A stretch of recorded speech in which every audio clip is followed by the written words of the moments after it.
paps, check engine tayo sa Montero. Ang tinakbo is 60,601. Check natin kung anong nag-default.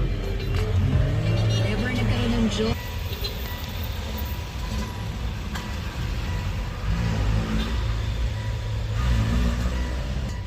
Parang kahapon lang yun, ano? Kahapon.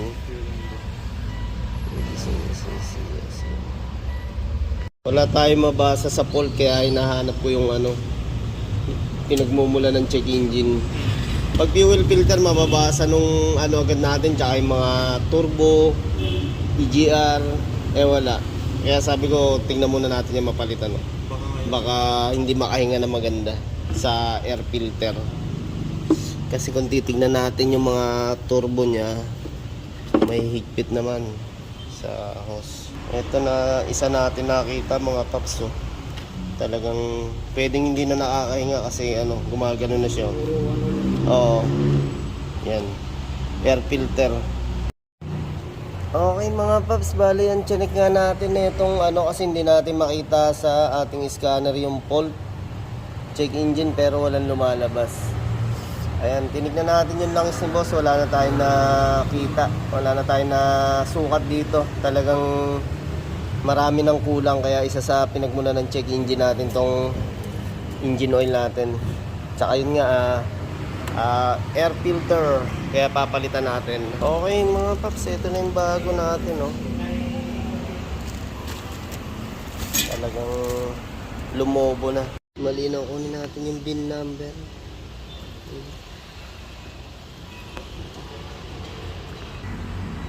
Ayun mga paps, gamitan natin ang ating pang diagnose kasi hindi makita dun sa ating maliit, kaya try natin to.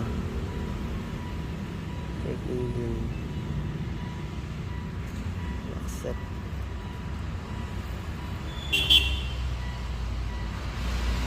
Tapos scan.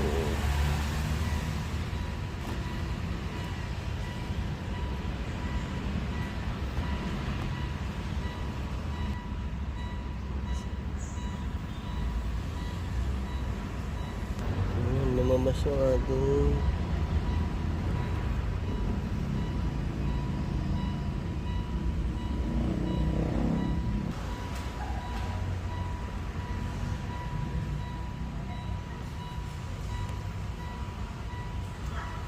Ayan.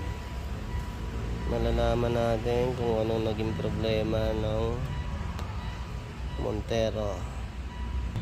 Yung lumabas tatlo ang fault natin. EPB, electronic power. Okay. Fault. Dami Metax. Yan. So, subukan muna natin mga paps i-delete yung mga fault.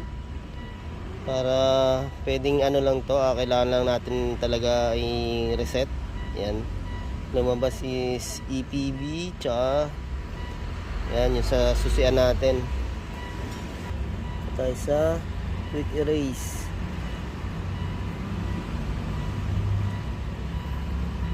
Okay.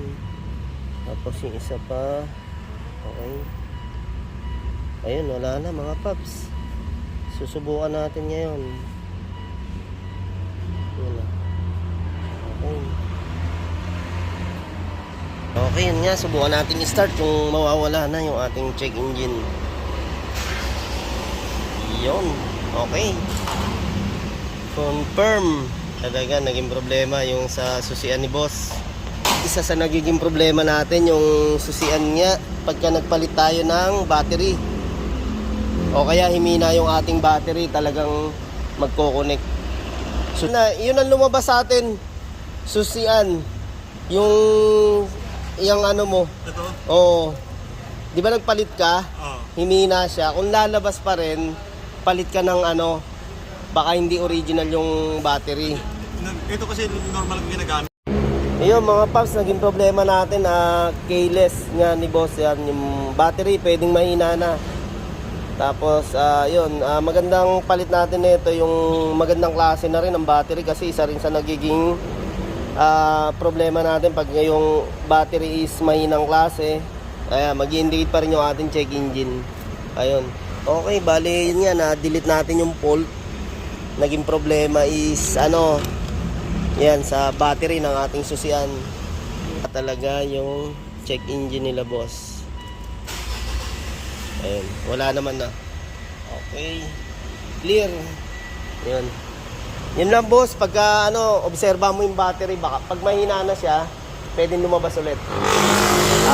Palitan mo na mas bago, yung mas malakas na rin na Yung same niya lang din.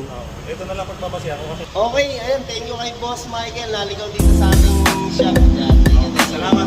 Best. Okay, thank you.